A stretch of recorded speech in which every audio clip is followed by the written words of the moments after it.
One year, me and Bill ended up with no crew. Our skippers abandoned us. They sold their boats. Yeah, so Bill went out and bought a boat, and the rest is you know what. We've been sailing together probably until I moved away. We were sailing Half a dozen years. yeah, at least 6 years straight. Yeah. Yeah. You guys tell us one of your more memorable sailing stories that you guys were together in? I don't remember any sailing stories, do you? No, we were always too drunk to remember anything. Kim, weren't you with us on our most memorable sailing event? That was Krista. Oh, that was Krista. The most memorable sailing event was when Bill was going downriver. We were going on the downriver race. We were doing real good, and Bill had his hand sort of on the mast, and this thing of lightning came along, and Bill got sort of shocked, and he had a stiff arm all day. It's a little different. But that's how I remember it. It was storming. We were in the middle of the race, and it started to storm. And I was over on the Canadian side, and I needed to tack away from the Canadian side, or we were going to run What do you want to aground. do here?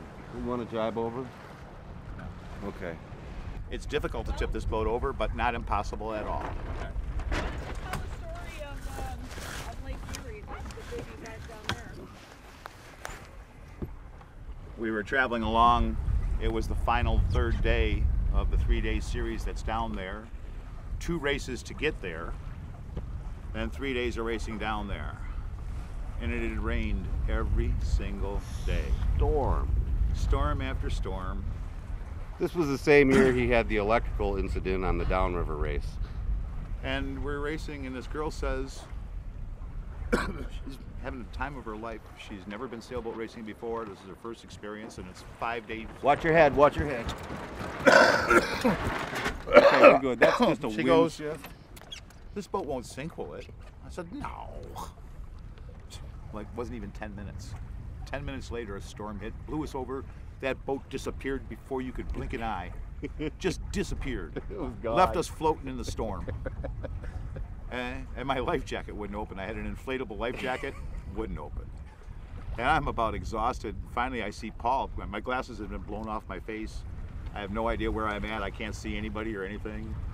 Finally, I spot Paul. He goes, "Are you okay?" I go, "Help." He's going, "Help." I didn't want to shout because I didn't want to alarm the women. I'm drowning. I didn't want to alarm anybody. Oh my goodness. But the great thing about it is we had all our life preservers in a bag. Both me and Bill had a life preserver on, inflatable. I didn't even think about it. But we had all our life preservers in a bag, and the bag was closed. I think you're supposed to have the bag open, but our bag was closed. So when we went down, that thing popped to the surface, and we had something to hang on to. Bag of life preservers to hang on to.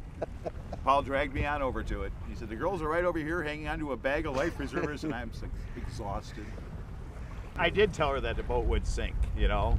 And so she's convinced that I'm telling the truth, even though the boat is under the water, okay? And she's like got her legs wrapped up underneath the gunnel, and she's dog paddling with her hands, trying to stop the boat from sinking because she's been told it won't sink. And she's thinking she's got it. She's gonna hold the boat up with her legs while she dog paddles with her hands. And I had to look over and go, "Abandoned ship." And she was amazed. She said, "I got it, Bill." And I'm going, "No, you don't. Let go now." And that boat was gone. But I remember sitting in the water there before I got Bill. And they go, And I've been in boats for a long time, but I've never been in the water. And I'm sitting in the water, and the water is flat because the air is blowing down, and there's nothing but beer cans everywhere because we didn't empty the trash from the night before. all the cans came up. All the cans, there were beer cans everywhere. And I said, "Oh gosh." Give me that. But that was a good time. And then the worst time was then we had to send Bill out to retrieve it because the Coast Guard insisted they go out and get a salvage and go retrieve it. So they go out there and another big storm comes along. Oh my God. Oh, and Steven I'm on almost this little got flat work boat, me and one of the other skippers, and this other storm's coming along, and it's like lightning and 4 or 5 foot waves crashing over the boat, and we're like, I just spent an hour in the water drowning, and I'm really not interested in being here. And the guys go, the guy's getting a little worried because me and the other skipper have had it. We want dirt under our feet now. And he's a little worried that there's going to be a mutiny. And he doesn't know us from Adam. Why don't you tell us how you came to be involved with the goat yard and the people there? When Stephen and I first met, we weren't actually friends. In fact, we were always after the same exact woman. Whatever woman it was at the time, we were always after the same woman. Where are my boots? And I just looked at him as competition in the singles bar. You know? But over time, we became very good friends.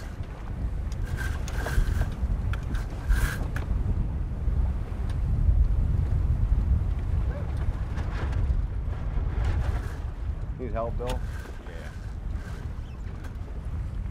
Thanks. It is sure shifty today. Yeah, the wind is pretty good out here in this little channel. Part of it is because the wind is coming right up the channel, and then it's moving around by the islands, and then it's shifting too.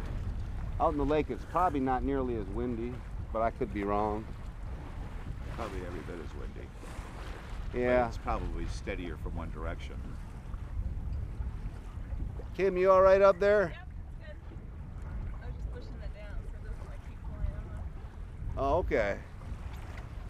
Well, let's see. So this is Diane's old boat. I don't think I've been on this more than a few times.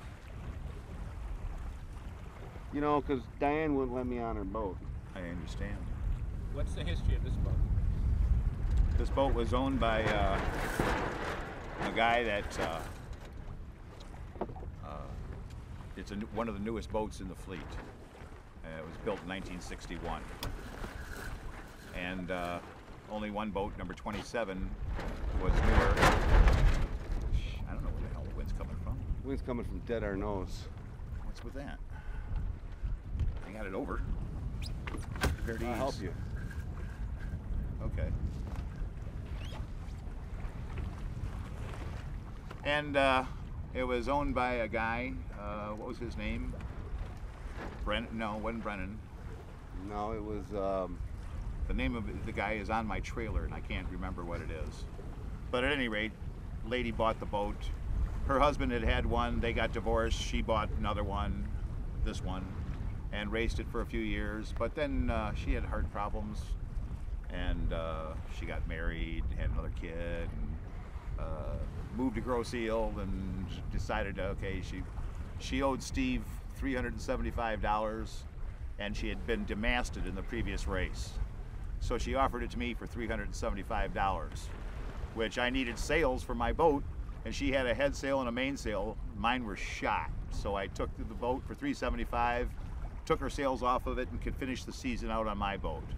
Then the next season, I bought a new main, new head sail, new storm jib, new spinnaker, and new mast, and put it on this boat, and we started racing this boat.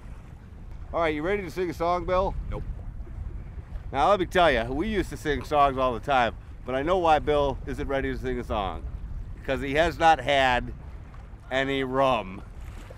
Think they'll need some rum. Do we have rum, Bill? I'm sure we do. It's started in your Arr. The bottle of rum again.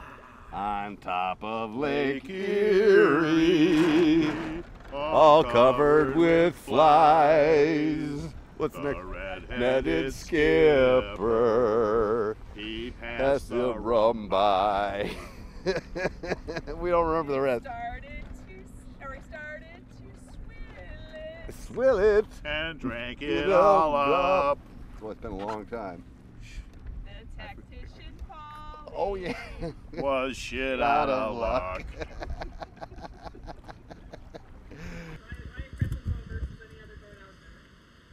The people.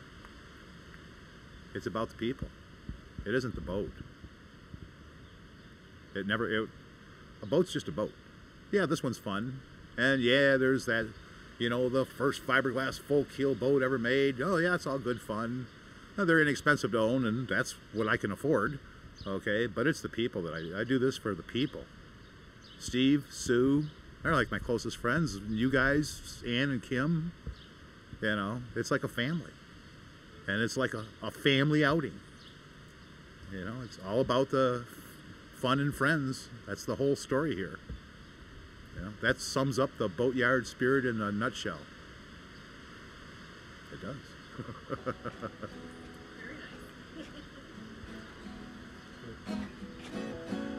You know, it's so funny, but talking about this stuff just rolls off my tongue. I just love it. I do. Crew hug! Group hug for the crew! I love my crew.